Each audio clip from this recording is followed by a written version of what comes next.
Y bueno, pues ha habido mucha atención y para hablar de esto, en la línea telefónica se encuentra el periodista e historiador Jorge Ortiz, precisamente allá en Ecuador, para conversar sobre la situación. Jorge, muy buenas tardes. ¿Cómo está, Miguel? Buenas tardes, muchas gracias por la entrevista. Al contrario, gracias por tomarnos la llamada. Bueno, pues han pasado ya varios días, ha disminuido un poco la tensión, pero el conflicto no continúa. ¿Cuál sería el balance actual hasta el día de hoy? A ver, yo creo que es un balance mixto, ¿no? Por un lado, evidentemente el país reclamaba, necesitaba, exigía una acción resuelta por parte de un gobierno, porque los dos anteriores también quizás tuvieran la oportunidad de hacerlo, pero no tuvieron esa decisión política final de lanzar una arremetida fuerte contra el crimen organizado. Y en ese sentido el país de alguna manera está agradecido porque se haya tomado el toro por las astas. Por otra parte, sin embargo, hay quienes, y me incluyo, sospechamos de que quizás esa expresión, guerra, conflicto armado interno, fue la expresión que usó el presidente. Es muy fuerte, ¿no? Es demasiado fuerte. Y claro, el país quedó semiparalizado. Usted en este momento ve las calles de las principales ciudades ecuatorianas, están semivacías. La economía está afectada, está golpeada. Quizás fue demasiado dramático el proclamar una guerra.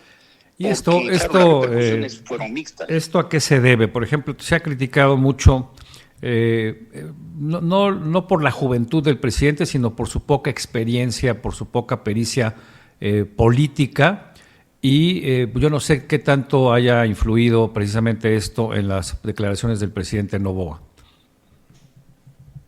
Creo que hay mucho de eso, sin duda, hay inexperiencia, le falta pericia, evidentemente.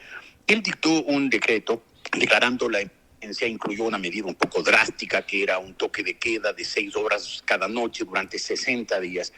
Y él supuso, o parece que supuso, que al día siguiente el país estaría pacificado, y al día siguiente fue lo que hubo la reacción de parte del crimen organizado, entre otras lo que usted mencionaba, en la toma de un canal de televisión por unos encapuchados. Y entonces como que él se desconcertó. ¿Qué pasó? ¿Por qué mi medida no generó la reacción que yo esperaba? Sino todo lo contrario, el país se violentó y al día siguiente pues pasó a la siguiente etapa, declarar un estado de guerra que es la situación actual del Ecuador. Ahora, el expresidente Correa, desde su exilio dorado allá en Bélgica, pues ha dicho que esto creció, o esta situación que explotó en estos días viene creciendo desde hace varios años, porque los anteriores presidentes no hicieron nada para combatir y contener el crimen organizado, que al contrario lo dejaron crecer, y decía que el gobierno había sido de alguna manera infiltrado por el narcotráfico, en el cual también se mencionan a los cárteles mexicanos, al cártel de Sinaloa y al de Jalisco Nueva Generación. ¿Qué tan cierto podrían ser estas aseveraciones del expresidente? El expresidente Rafael Correa es un tipo tremendamente talentoso, muy hábil con la palabra, evidentemente muy carismático y con una sagacidad política enorme, pero entre sus virtudes, que son muchas, no está la virtud de decir la verdad. En realidad el problema en el Ecuador nace por 3 decisiones que él tomó durante su mandato, un mandato por lo demás autoritario y prolongado, se quedó 10 años y medio mandando. La primera fue levantar una base militar norteamericana que había en el puerto ecuatoriano de Manta, desde donde se monitoreaba el movimiento aéreo, lo cual blindó al Ecuador durante 10 años de la penetración del narcotráfico. En segundo lugar, decretó al Ecuador un país de fronteras abiertas, y entonces en medio de mucha gente valiosa y trabajadora entraron también delincuentes, criminales, traficantes, etcétera.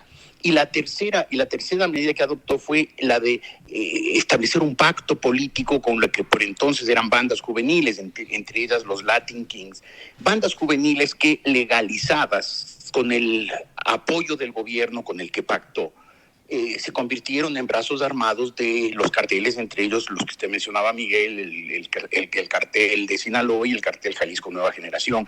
Entonces, en realidad, quien gatilló el problema del Ecuador hoy fue el presidente Rafael Correa. Y que además después, claro, en esta forma autoritaria de gobernar, pues recordamos toda esta embestida con los medios privados allá en el Ecuador, ¿no? Recuerdo lo que pasó con el diario El Universo y con otros medios. Y bueno, pues ahora esto le da de alguna manera una oportunidad como para deslindarse de lo que hizo o de lo que hizo mal o lo que dejó de hacer. Ahora, si hablamos de de la generación o de la proliferación de todos estos grupos delincuenciales, me imagino que, igual que en México y en otros países de América Latina, tiene mucho que ver con el tema de la marginación, de la pobreza, de la falta de empleo, de la falta de oportunidades. Sin duda, evidentemente. Muchas de esas pandillas juveniles, el presidente Noboa mencionó 22, esas pandillas juveniles son fruto de la marginalidad, de la falta de incorporación a una economía moderna, dinámica, productiva por parte de los jóvenes. Y eso en lo cual también ha influido sin duda la inestabilidad política del Ecuador y seguirá afectando mientras tengamos situaciones como la actual. Ahora, ¿qué salidas ven ustedes a la crisis? Porque, bueno, una es la contención, incluso la represión. Hemos visto cómo se sobrepasan los cuerpos policíacos y militares con jóvenes que han detenido. Otro es esta propuesta de diseñar y construir cárceles de máxima seguridad, imitando el modelo de Bukele en El Salvador. Eso sería, digamos, como paliativos o correctivos, pero si no se ataca la crisis desde el fondo, desde sus inicios, pues esta situación va a continuar e incluso puede volver a estallar tarde que temprano. Sin duda puede volver a estallar. Y yo les decía esto de la inestabilidad política ecuatoriana como un elemento adicional de la crisis, porque claro, tenemos un presidente joven, aparentemente resuelto, no sé si tenga un plan muy detallado, muy minucioso, pero al menos tiene ganas de enfrentar al crimen organizado, pero tiene un mandato de 16 meses más. Entonces, obviamente no tiene la posibilidad de hacer un plan de pacificación del país a largo plazo, ni mucho menos de reactivación de la economía, de volver la dinámica productiva, más bien todo lo contrario. O sea, que sería casi un gobierno, sería prácticamente un gobierno de transición.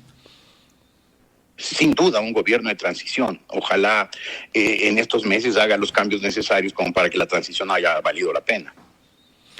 Pues complicado el panorama, ¿no? Por la situación actual y sobre todo por las raíces profundas que están generando toda esta situación. ¿Qué tanto ha afectado en lo económico, el comercio, las actividades diarias? ¿Ya se reanudaron las clases en la mayoría de las ciudades importantes? No, nada de eso ha pasado. Incluso el sector público, todo el Estado está paralizado, están teletrabajando, las clases en colegios, universidades también se volvieron telemáticas. Esperamos todos que el lunes se vuelva o empiece a volver la normalidad, porque en este momento es evidente que la economía está paralizada, que la gente se está quejando, está agradecida del presidente y de haber tomado la decisión política de enfrentar resueltamente al crimen organizado, pero tal vez la paralización de la economía es la contracara de la situación y eso preocupa.